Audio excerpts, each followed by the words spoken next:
Hey, what's up everyone, and welcome back to another episode of Wild Game Cooking with Second Habit Outdoors.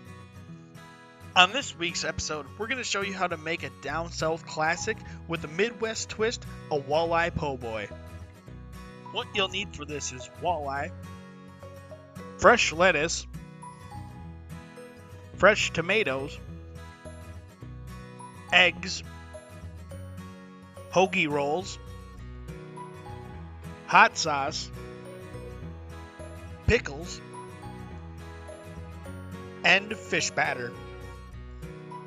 Starting in a medium-sized bowl, add in your fish batter. Next, crack in 1 egg, followed by 1 cup of beer.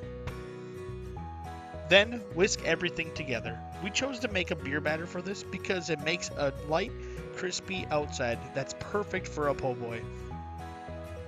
Set your oil temperature anywhere between 350 and 375 and fry your fish until lightly golden brown.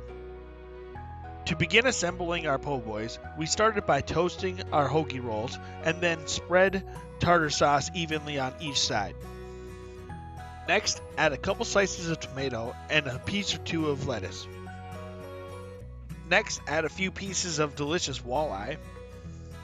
And finally, top everything off with your favorite hot sauce and enjoy. Thanks for checking out the video. Be sure to like, comment, and subscribe up in the top left, or check out more wild game cooking on the right. Till then, have a good one.